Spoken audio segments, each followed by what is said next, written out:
Good day. The topic is about first-order reaction or processes. The amount of the substance that undergoes a first-order decay process changes with time according to the following equation, where y is the amount of time or the amount of the substance remaining after t time, yo is the initial amount that's present, and t 1/2 is equal to the half-life. An example of a first-order decay process is the decay of carbon-14 in the sample of matter. This carbon-14 is an isotope of carbon that turns into a more stable isotope once the living matter starts to decompose or that's already non-living. That is, if the living matter has already died. Now we can relate the amount of carbon-14 that is present in the sample to that of the carbon-14 of the living sample, and as such, we can somehow approximate its age.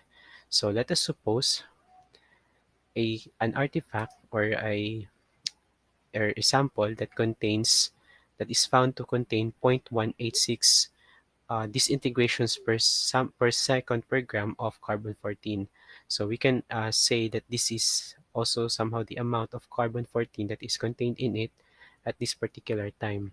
Now, at the sample, that the fresh sample, that means the sample that is obtained from a young artifact, or say probably a young tree, in this case, is contains 0.26 disintegrations per second per gram of carbon-14.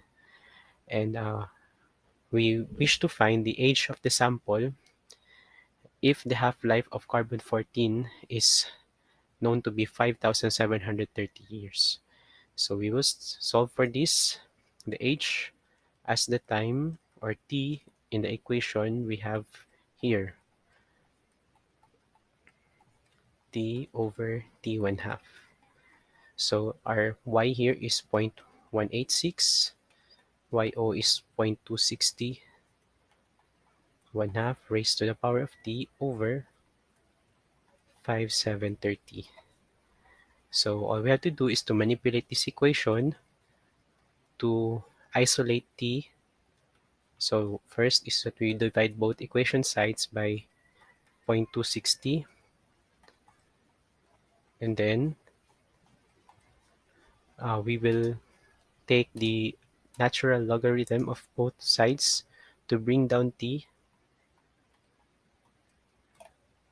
So doing that gives ln of 0.186 over 0.260, and then ln of 1/2 t to the power of 5,730. Of course, by a log property, this becomes t over 5,730 ln of 1/2.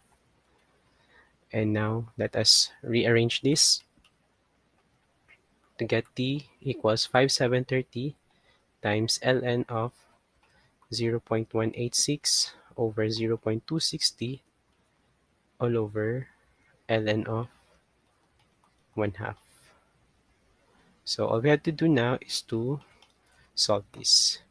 Doing that gives 2,769 years. This means that the carbon-14 in the sample has been decaying since 2,769 years ago. So this can be the approximate age of the sample. So I hope this helps.